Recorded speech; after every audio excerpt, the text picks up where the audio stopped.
জনগণের সমর্থন নিয়ে বিএনপি সরকার গঠন করতে পারলে শুধু সমালোচনা নয়, মানুষের সমস্যা সমাধানে সাংবাদিকদের কাছ থেকে পরামর্শ চেয়েছেন বিএনপির চেয়ারম্যান তারেক রহমান। তিনি বলেন, মানুষের প্রতিদিনের চাওয়া পাওয়া পূরণে সবাইকে কাজ করতে হবে। তারেক রহমান বলেন, জবাবদিহিতা নিশ্চিত করতে পারলে যে কোনো অবস্থার পরিবর্তন ঘটানো সম্ভব। সাংবাদিকদের সাথে মতবিনিময় সভায় তিনি এসব কথা বলেন। হাসান বিশেষের ক্যামেরায় ইউসুফ আলীর রিপোর্ট। দায়িত্ব গ্রহণের পর রাজধানীর একটি হোটেলে সাংবাদিকদের সাথে মতবিনিময় সভায় মিলিত হন বিএনপির চেয়ারম্যান তারেক রহমান। আপনারা যারা আজকে কষ্ট করে আমাদের আমন্ত্রণ এখানে এসেছেন, আবারও আপনাদেরকে আমি আমার এবং আমার দলের পক্ষ থেকে আন্তরিক ধন্যবাদ জানাতে চাই। এ সময় তিনি বলেন, জনগণের ভোটে ক্ষমতা এলে মানুষের কল্যাণে কাজ করবে বিএনপি।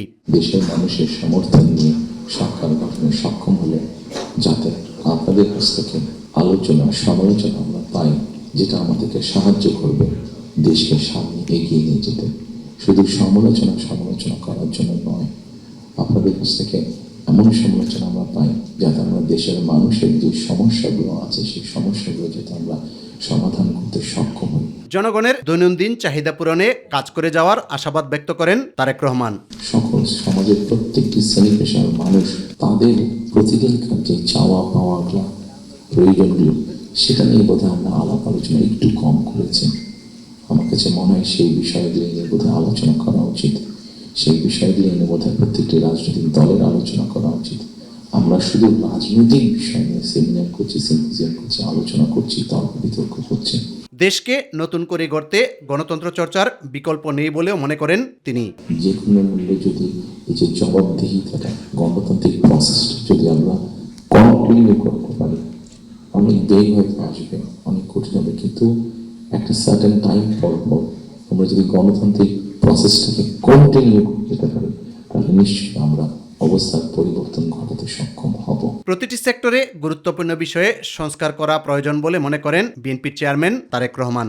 রিফর্ম যে বিষয়গুলো নিয়ে আমরা আলোচনা করছি, আপনারা যদি একটু খেয়াল করে দেখেন, এই রিফর্মের আমার কাছে মনে হয়েছে যে তিনটি পার্ট আছে। একটি হচ্ছে সাংবিধানিক পার্ট, একটি হচ্ছে আইনগত পার্ট, এবং আরেকটি হচ্ছে মানুষের প্রতিদিনের জীবনযাত্রা, নিরাপত্তা, তাদের সিকিউরিটি, সবকিছু নিয়ে একটি পার্ট আছে। Yusuf Ali, my TV, Dhaka. BNP chairman Tarique রহমানের সঙ্গে সাক্ষাৎ করেছেন বাংলাদেশে নিযুক্ত ভারতের হাইকমিশনার প্রণয় ভার্মা। শনিবার বিকেলে বিএনপি চেয়ারপারসনের কার্যালয়ে তাদের এই সৌজন্য সাক্ষাৎ অনুষ্ঠিত হয়। এর আগে ভারতের হাইকমিশনার গুলশান কার্যালয়ে পৌঁছালে বিএনপি নেতারা তাকে স্বাগত জানান। বৈঠকে বাংলাদেশের বর্তমান রাজনৈতিক পরিস্থিতি, দ্বিপক্ষীয় স্বার্থ সংশ্লিষ্ট বিষয় এবং আগামী সাধারণ নির্বাচন নিয়ে আলোচনা হয়। বৈঠকে দুই দেশের পারস্পরিক স্বার্থ সংশ্লিষ্ট বিভিন্ন বিষয় নিয়ে আলোচনা হয়েছে। বিশেষ করে দক্ষিণ এশীয় আঞ্চলিক সহযোগিতা, ব্যবসা বাণিজ্য ও দ্বিপক্ষীয় সম্পর্ক সুদৃঢ় করার বিষয়ে তাদের মধ্যে আলাপ হয়।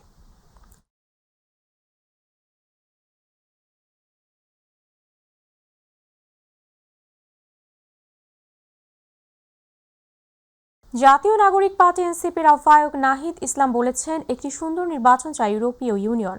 দুপুরে হোটেল ইন্টারকন্টিনেন্টালে ইইউ নির্বাচন পর্যবেক্ষণ প্রতিনিধি দলের সঙ্গে বৈঠক শেষে তিনি এই কথা জানান। বলেন, বিচার সংস্কার ও নিরাপত্তাহীনতার পরিস্থিতির জন্য জামাতের সঙ্গে এনসিপি কৌশলগত জোট করেছে। এনসিপি একটি দলকে বিশেষ সুযোগ দেওয়ার কারণে নির্বাচনে লেভেল প্লেয়িং ফিল্ড তৈরিতে বাধা সৃষ্টি হতে পারে মন্তব্য করে তিনি বলেন, এনসিপিকে নিয়ে টার্গেট করে নেতিবাচক সংবাদ করা হচ্ছে। পরিস্থিতি যেমনই হোক না কেন এনসিপি মাঠে কাজ করে যাবে বলেও জানান নাহিদ ইসলাম। বিশেষ রাজনৈতিক দলকে সরকারিভাবে বিশেষ সুযোগ সুবিধা, বিশেষ প্রোটোকল দেওয়ার মাধ্যমে এক ধরনের সিগন্যালিং করা হচ্ছে এবং যেটা লেভেল প্লেইং ফিল্ডে বাধা তৈরি করতে পারে, এটার অসম অবস্থা তৈরি করতে পারে। কারণ প্রশাসনের বিভিন্ন স্তরে কিন্তু এইটা এক ধরনের মেসেজ যায় যে সরকার কার পক্ষে আছে, বা মিডিয়াতেও আমরা মনে করতেছি মিডিয়ার একদিকে ঝুঁকে যাওয়ার প্রবণতা আমরা দেখতে পাচ্ছি। আসন্ন জাতীয় সংসদ নির্বাচনে প্রার্থিতা বাতিলের প্রেক্ষিতে আপিল দায়ের শুনানি শুরু হয়েছে। সকাল থেকে আগারগাঁওয়ের নির্বাচন কমিশন ভবন অডিটোরিয়ামে প্রধান নির্বাচন কমিশনার এএম নাসির উদ্দিনের সভাপতিত্বে আপিল শুনানির আনুষ্ঠানিক কার্যক্রম শুরু হয়। আজ প্রার্থিতা ফিরে পেয়েছেন কক্সবাজার 2-এর জামাত মনোনীত হামিদুর রহমান আজাদ, ঢাকা 9-এর স্বতন্ত্র প্রার্থী তাসনিম জারা, পঞ্চগড় 2-এর রাশেদ প্রধান সহ কয়েকজন প্রার্থী। এদিকে সীমানা জটিলতা নিয়ে আদালতের আদেশের কারণে পাবনার 2টি আসনে ভোট স্থগিত করতে নির্দেশ দিয়েছে ইসি। আরও জানাচ্ছেন মিফতা গালিব। ত্রয়োদশ জাতীয় সংসদ নির্বাচনে রিটার্নিং অফিসার কর্তৃক মনোনয়নপত্র গ্রহণ ও বাতিলের আদেশের বিরুদ্ধে নির্বাচন কমিশনে দায়ের করা 1 থেকে 70 নম্বর আপিল আবেদনের শুনানি শুরু হয়েছে আজ। শনিবার সকাল থেকে আগারগাঁও নির্বাচন কমিশনে প্রধান নির্বাচন কমিশনার এম নাসিরউদ্দিনের সভাপতিত্বে এবং নির্বাচন কমিশনারদের অংশগ্রহণে আপিল শুনানির আনুষ্ঠানিক কার্যক্রমে উপস্থিত হতে থাকে বিভিন্ন আসনের প্রার্থীরা। 2 জন শীর্ষ নেতারটা বাতিল ছিল, দুটোই আজকে বৈধতা ফেরত পেয়েছে। শুনানির প্রথম দিনেই প্রার্থিতা ফিরে পেয়েছেন জামাতের সহকারী সেক্রেটারি জেনারেল ও কক্সবাজার 2 আসনের হামিদুর রহমান আজাদ, পঞ্চগড় 2-এর জাগফার মুখপাত্র রাশেদ প্রধান এবং ঢাকা 9 আসনের স্বতন্ত্র প্রার্থী তাসনিম জারা সহ একাধিক প্রার্থী। কক্সবাজার 2 আসনের জামাত মনোনীত প্রার্থী এমপি প্রার্থী জনাব HM হামিদুর রহমান আজাদ সাহেবের আপিলটি আজকে মঞ্জুর করা হয়েছে। এই আপিলটি গত 2রা জানুয়ারি এটা বাতিল করা হয়েছিল। ঢাকা 9-এ স্বতন্ত্র প্রার্থী হিসেবে আমি যে মনোনয়নপত্র দিয়েছিলাম আমার প্রার্থিতা বৈধ ঘোষণা করা হয়েছে। মহামান্য নির্বাচন কমিশন স্বতঃস্ফূর্তভাবে আমাদের অ্যাপিল মঞ্জুর করেছেন। এই ক্ষেত্রে যারা Mohammad Ali advocate Bangladesh supreme court Madhupur ধনবাড়ির 1 আসনে নির্বাচন করার আর কোনো প্রতিবন্ধকতা রইল না। ইসলামী ঐক্য জোট থেকে গাজীপুর 196, গাজীপুর 3 থেকে ইনশাআল্লাহ নির্বাচন করব, আমাদেরকে বৈধতা দেওয়া হয়েছে। অধিকাংশ প্রার্থী তাদের প্রার্থিতা ফিরে পেলেও নামঞ্জুর ও স্থগিত রাখা হয়েছে বেশ কয়েকজন প্রার্থীর প্রার্থিতা। সেই হিসেবে জনাব মহিউদ্দিন নির্বাচনে মনোনয়নপত্র জমা দানের দিন তিনি একজন গ্যারান্টার হিসেবে অন্য একজন ঋণ গ্রহীতার পক্ষে তিনিও একইভাবে দেনাদার ছিলেন এবং তিনি নির্বাচনে অযোগ্য বলে বিবেচিত হবেন। যদি কোনো সামান্য ত্রুটি ভুল থাকে নির্বাচন কমিশন রিটার্নিং অফিসার বাতিল করবে না, তিনি তাকে সুযোগ দিবেন। ওনাদের যে কেস আমার একই কেস, তারাও সিটিজেনশিপ রিনাউন্সিয়েশন অ্যাপ্লিকেশন দিয়েছিলেন, আমরাও দিয়েছি। আচ্ছা, ওনাদেরটা অ্যাকসেপ্টেড হয়েছে, আমাদেরটা রিজেক্টেড হয়ে গেছে। আগামী 18 জানুয়ারি পর্যন্ত চলবে আপিল শুনানি। এরপর প্রার্থিতা প্রত্যাহার করা যাবে 20 জানুয়ারি পর্যন্ত। 21 জানুয়ারি রিটার্নিং কর্মকর্তারা চূড়ান্ত প্রার্থী তালিকা প্রকাশ ও প্রতীক বরাদ্দ দেবেন।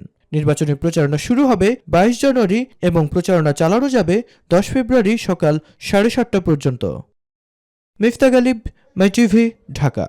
বাংলাদেশের আগামী 100 বছরের দিক নির্দেশনা হবে গণভোটের মাধ্যমে, এমন মন্তব্য করেছেন স্থানীয় সরকার উপদেষ্টা আদিলুর রহমান খান। ভোটের দিনের আইনশৃঙ্খলা পরিস্থিতি নিয়ে কোনো দুশ্চিন্তা নেই বলেও মন্তব্য করেন তিনি।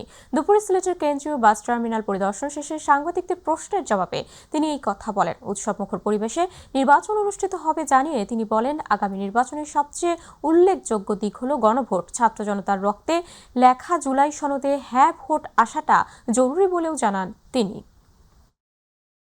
আগামী 100 বছরের জন্য যেটা দিক নির্দেশনা হবে গণভোটের মাধ্যমে, রক্ত দিয়ে বাংলাদেশের ছাত্র জনতা যে জুলাই সনদ আমাদেরকে দিয়ে গেছে সেটার ব্যাপারে, সেটার পক্ষে জনগণের মতামত হ্যাঁ ভোটের মাধ্যমে আসাটা হচ্ছে একটা দিক।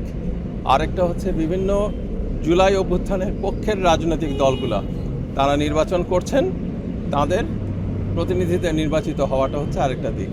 ইনশাল্লাহ বাংলাদেশের নির্বাচন উৎসব মুখর হবে এবং অত্যন্ত ভালো। আইজিপি বাহারুল আলম বলেছেন, আগামী নির্বাচনে সহিংসতা এড়াতে ঝুঁকিপূর্ণ কেন্দ্রগুলোতে দায়িত্বরত পুলিশ সদস্যদের বডি অন ক্যামেরা দেয়া হবে। এ সময় তিনি বলেন, অবৈধ অস্ত্র 2-1টা করে ধরা হচ্ছে, তবে এখনই সব উদ্ধার করা সম্ভব নয়। দুপুরে রংপুর মেট্রোপলিটন পুলিশ জেলার বিভিন্ন ইউনিটের পুলিশ অফিসার ও সদস্যদের সাথে একটি বিশেষ কল্যাণ সভায় অংশগ্রহণ শেষে সাংবাদিকদের তিনি এসব কথা বলেন। আইজিপি বলেন, সারা দেশে ঝুঁকিপূর্ণ কেন্দ্র রয়েছে 24,000। এসব কেন্দ্রে যাতে কোনো সহিংসতা বা বিশৃঙ্খলা না হয় সেজন্য পুলিশ সদস্যদের বডি অন ক্যামেরা দেয়া হবে, যা দিয়ে সবকিছু তদারকি করা সম্ভব হবে। আমি খুব ক্লিয়ারলি এই কথাটা ওনাদের বলেছি যে আমাকে এই জায়গাটা থেকে আপনাদের সমর্থন এবং আপনাদের গ্রিন সিগন্যাল দিতে হবে, so that I can enforce law without fear and favour. আমার যদি ভয় থাকে যে না এটা বললে তো এনসিপির ওরা আমাকে ইয়ে করবে, এটা বললে তো অমুক বড় দল তারা এসে আমাকে ইয়ে করবে, এইটা যদি আমার ওসির ভিতরে, আমার সাব ইন্সপেক্টরের ভিতরে থাকে, আমি তো পারবো না ইয়ে করতে। এইটাই আমি সবচেয়ে বড় চ্যালেঞ্জ। আমি আসলে চাচ্ছি যে I need a very free hand actually to execute law, কারণ এটা করতে গিয়ে আমি যদি অন্যায় করি অবশ্যই আপনারা আমাকে ধরবেন। রাজধানীর পশ্চিম তেজতুরি বাজার এলাকায় ঢাকা মহানগর উত্তর স্বেচ্ছাসেবক দলের সাবেক সদস্য সচিব আজিজুর রহমান মুসাব্বির হত্যার ঘটনায় প্রধান শুটার সহ 3 জনকে গ্রেপ্তার করেছে ডিবি। রাতে মানিকগঞ্জ এবং গাজীপুরে অভিযান চালিয়ে তাদেরকে গ্রেপ্তার করা হয়। ডিবি জানায়, অভিযুক্ত শুটার জিনাত এবং সন্দেহভাজন পরিকল্পনাকারী বিল্লাল সহ 3 জনকে আটক করা হয়েছে। গ্রেপ্তারকৃত তৃতীয় ব্যক্তি এই 2 জনের সহযোগী বলে ধারণা করা হচ্ছে। গত বুধবার মুসাব্বিরকে গুলি করে হত্যা করা হয়। বৃহস্পতিবার তেজগাঁও থানায় পরিবারের পক্ষ থেকে অজ্ঞাত 5 জনের বিরুদ্ধে মামলা করা হয়। দর্শনার্থী আর আশানুরূপ ক্রেতা সমাগমে জমে উঠেছে ঢাকা আন্তর্জাতিক বাণিজ্য মেলার বেচাকেনা। শনিবার সরকারি ছুটির দিন থাকায় বাণিজ্য মেলায় আশাতীত লোক সমাগম হওয়ায় খুশি স্টল মালিক ও বিক্রেতারা। তারা বলছেন, রাজনৈতিক পরিস্থিতি এমন স্বাভাবিক থাকলে আগামীর বেচাকেনা আরও ভালো হবে। আরও জানাচ্ছেন জাহেদ আহমেদ বাবু। ঢাকার অদূরে পূর্বাচলের পথে বিস্তৃত সড়ক, বিশ্বমানের এই সড়কের আশপাশের অবাক করা সৌন্দর্য। তিলোত্তমা ঢাকার এমন সব নয়নভিরাম সৌন্দর্যের সাথে নতুন করে পরিচিত হয়েই মানুষ দলে দলে আসছেন পূর্বাচলস্থ ঢাকা আন্তর্জাতিক বাণিজ্য মেলায়। বিস্তৃত পরিসরে আধুনিক ও বিশ্বমানের এমন বাণিজ্য মেলায় 8ম দিনে পা রেখেই অনেকটা আপ্লুত হয়ে গেলেন দর্শনার্থীরা। সবকিছুই অনেক বেশি কোয়ালিটিফুল, আমার কাছে সবকিছু মিলে অনেক ভালো লেগেছে। চারিদিকের ভিউটা মানে অনেক বেশি ভালো, আমার কাছে অনেক বেশি ভালো লাগছে যে আমি বলে বোঝাতে পারবো না। মেলায় আগত ক্রেতা সাধারণ জানান, ব্যতিক্রম ধর্মী আন্তর্জাতিক এ বাণিজ্য মেলার সার্বিক পরিবেশ সত্যিই প্রশংসনীয়। 300 ফিট হাইওয়ে রোড, এটা এই রোডের সাথে আপনার ঢাকা সিটি রোড কখনো মিলাতে পারবেন না, সেই অনুযায়ী অনেক ভালো পরিবেশ। তো আশা করি সবই ভালো আছে, সবকিছু সব দিকে ভালো, দামও নাগালের ভিতরে আছে, সবকিছু মোটামুটি সব দিকেই ভালো, সৌন্দর্য আছে। মেলায় পণ্যের দাম কম বেশি নিয়ে ক্রেতাদের মাঝে মিশ্র প্রতিক্রিয়া থাকলেও বেচা বিক্রিতে সন্তোষ প্রকাশ করেন স্টল মালিকের পাশাপাশি বিক্রেতারাও। খুব বেশি বাইরের প্রোডাক্ট যে দেখছি সেটা না, ঘুরে ফিরে বাংলাদেশের লোকাল ব্র্যান্ড এবং লোকাল প্রোডাক্টগুলি চোখে পড়ছে। প্রাইসিংয়ের ক্ষেত্রে কিছুতে তো এক্সপেন্সিভ হবেই। 2-3 দিন ধরে মনে হচ্ছে আলহামদুলিল্লাহ যত দর্শনার্থী অনেক সুন্দর হচ্ছে, এখন আরও সামনে গেলে আরও বাড়বে। আলহামদুলিল্লাহ ভালো, কাস্টমার ফিডব্যাক অনেক ভালো, কালকে অনেক ভালো ছিল, আজকে মোটামুটি। শুক্র শনিবার তো অফ ডে, এই অফ ডেতে আমাদের সেলের কাস্টমার অনেক বিজি, আমরা আমার নিজেরা দাঁড়ানোর মতন পজিশন নেই, এত কাস্টমার আসছে। তারা বলেন, সব মিলিয়ে দেশের রাজনৈতিক পরিবেশ এমন স্বাভাবিক থাকলে শেষ পর্যন্ত সফল হবে ঢাকা আন্তর্জাতিক বাণিজ্য মেলার বেচাকেনা। জাহিদ আহমেদ বাবু, মাই টিভি, ঢাকা। বিএনপি চেয়ারপারসন সাবেক 3 বারের প্রধানমন্ত্রী বেগম খালেদা জিয়ার রুহের মাগফিরাত কামনায় দোয়া মাহফিল, শীত বস্ত্র ও তবারক বিতরণের অনুষ্ঠানের আয়োজন করেছে জাতীয়তাবাদী মৎস্যজীবী দল হাতিরঝিল থানা, ঢাকা মহানগর উত্তর। অনুষ্ঠানে প্রধান অতিথি হিসেবে উপস্থিত ছিলেন ঢাকা 11 আসনের বিএনপি মনোনীত প্রার্থী ডক্টর M.A. কাইয়ুম। উক্ত অনুষ্ঠানে সভাপতিত্ব করেন হাতিরঝিল থানা মৎস্যজীবী দলের আহ্বায়ক খাজা সলিমুল্লাহ টিপু। অনুষ্ঠানটি সঞ্চালনা করেন হাতিরঝিল থানা মৎস্যজীবী দলের সদস্য সচিব A.K.M. রফিকুল ইসলাম মনির ও হাতিরঝিল থানা মৎস্যজীবী দলের সদস্য সচিব মোহাম্মদ শহীদুল ইসলাম। দলের নেতাকর্মী ও এলাকাবাসী দোয়া মাহফিলে অংশগ্রহণ শেষে বেগম খালেদা জিয়ার রুহের মাগফিরাত কামনায় দোয়া ও মুনাজাত করেন। শেষে এলাকার গরিব দুঃখী অসহায় শীতার্তদের মাঝে কম্বল ও তবারক বিতরণ করা হয়।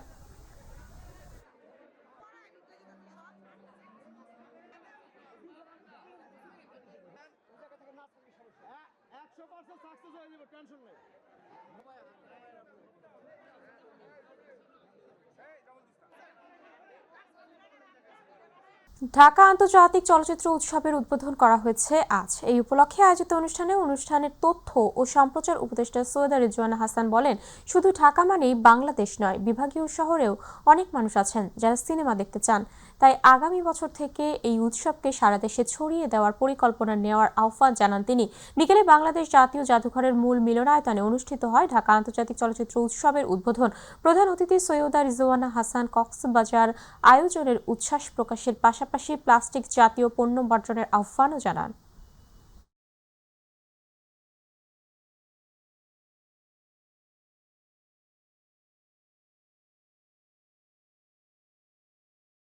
এক কমিউনিটির সংগ্রাম আরও 90টা দেশের কমিউনিটির সামনে তুলে ধরা, এবং এই তুলে ধরার মাধ্যমে কেবলমাত্র যে সংস্কৃতির চর্চা হচ্ছে তা কিন্তু না, মূল্যবোধ শেয়ার করারও একটা বড় ক্ষেত্র তৈরি হচ্ছে। আমি মনে করি মানুষে সমাজে মেলবন্ধন গড়ে তোলার জন্য এরকম উৎসব অনেক জরুরি। আরেকটা হচ্ছে তারা এবার ঢাকার বাইরে কক্সবাজারে যাচ্ছেন। ঢাকার বাইরে অন্যান্য বিভাগের লোকেরা কিন্তু এখানে ফিল্ম দেখতে অতটা আসতে পারবেন না।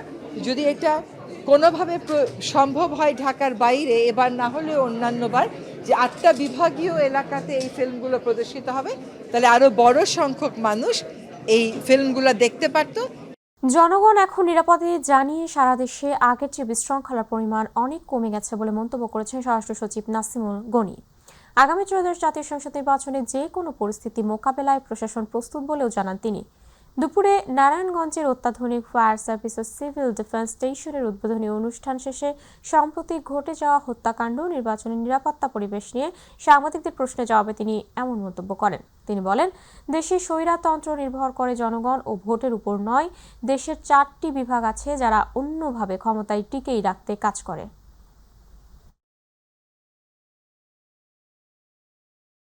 কাঠামোগত সংশোধন প্রয়োজন হয়ে গেছে যুগের পরিবর্তনের কারণে, টেকনোলজির পরিবর্তনের কারণে। মানসিকতার পরিবর্তনটা খুব বেশি রকম আনতে হবে মানুষের মধ্যে, বিশেষ করে যারা প্রশাসনের ভিতরে। প্রশাসন বলতে এখানে কিন্তু সবই, পুরো সিভিল সার্ভিসের কথাই বলছি আমি, যারা নাগরিককে সেবা দিয়ে থাকে বিভিন্ন ক্ষেত্রে, তাদের প্রত্যেকের ক্ষেত্রে। এইটা এখন এতদিন যতটুকু নিরাপদ ছিলেন ততটুকু নিরাপদ আছেন। বাংলাদেশে আমার স্ট্যাটিস্টিক্স বলে যে খুনের পরিমাণ অনেক কমে গেছে, আগে যা হতো তার থেকে অনেক কমে গেছে। সাগরপথে মালয়েশিয়া পাচারের সময় কক্সবাজারের কলাতলী সমুদ্র সৈকতে অভিযান চালিয়ে শিশুসহ 20 জনকে উদ্ধার করেছে বাংলাদেশ কোস্টগার্ড। এই ঘটনায় 5 জন মানব পাচারকারীকে গ্রেপ্তার করা হয়েছে। কোস্টগার্ডের মিডিয়া কর্মকর্তা লেফটেন্যান্ট কমান্ডার সিয়ামুল হক জানান, গোপন সংবাদের ভিত্তিতে শুক্রবার মধ্যরাতে কোস্টগার্ডের জাহাজ শ্যামল বাংলা টেকনাফ উপকূলীয় এলাকায় বিশেষ অভিযান পরিচালনা করে। অভিযানের সময় একটি সন্দেহজনক বোট পালিয়ে যাওয়ার চেষ্টা করলে ধাওয়া করে আটক করা হয়। পরে বোটে তল্লাশি চালিয়ে মালয়েশিয়ায় পাচারকালে নারী ও শিশুসহ 20 জন ভুক্তভোগীকে উদ্ধার এবং 5 জন মানব পাচারকারীকে আটক করা হয়। শ্যামল বাংলা কর্তৃক উক্ত এলাকায় একটি বিশেষ অভিযান পরিচালনা করা হয়। অভিযান চলাকালীন আভিযানিক দল একটি সন্দেহজনক বোটকে থামার সংকেত প্রদান করলে সংকেত অমান্য করে বোটটি পালিয়ে যাওয়ার চেষ্টা করে। অতঃপর আভিযানিক দল বোটটি ধাওয়া করে কক্সবাজারের কলাতলী বিচ সংলগ্ন এলাকায় আটক করতে সক্ষম হয়। পরবর্তীতে আটককৃত বোটে তল্লাশি চালিয়ে মালয়েশিয়ায় পাচারকালে নারী ও শিশুসহ 20 জন ভুক্তভোগীকে উদ্ধার এবং 5 জন মানব পাচারকারীকে আটক করা হয়। নারায়ণগঞ্জের ফতুল্লাই আধিপত্য বিস্তারকে কেন্দ্র করে গ্রুপের মধ্যে ধাওয়া পাল্টা ও সংঘর্ষের ঘটনা ঘটেছে। এ সময় ককটেল বিস্ফোরণ ঘটিয়ে উভয় পক্ষের লোকজন ইট পাটকেল নিক্ষেপ করে। সংঘর্ষে অন্তত 5 জন আহত হয়েছে। এই ঘটনায় মেহেদী হাসান দোলন সহ 8 জনকে আটক করেছে যৌথ বাহিনী। বিকেলে সদর উপজেলার ফতুল্লার তক্কারমাঠ এলাকায় এই ঘটনা ঘটে। স্থানীয়রা জানায়, এলাকার আধিপত্য বিস্তার ঝুট সেক্টরের নিয়ন্ত্রণ নিয়ে দীর্ঘদিন যাবৎ জয়নাল ও দোলন গ্রুপের লোকজনের মধ্যে বিরোধ চলছিল। বিকেলে তক্কার মাঠে উভয় পক্ষের লোকজন মুখোমুখি হলে ধাওয়া পাল্টা ধাওয়া ও সংঘর্ষের ঘটনা ঘটে। এক পর্যায়ে ককটেল বিস্ফোরণ ঘটিয়ে দেশীয় অস্ত্র ও লাঠিসোঁটা নিয়ে তারা সংঘর্ষে জড়ায়। খবর পেয়ে যৌথ বাহিনী ঘটনাস্থলে গিয়ে পরিস্থিতি নিয়ন্ত্রণে আনে।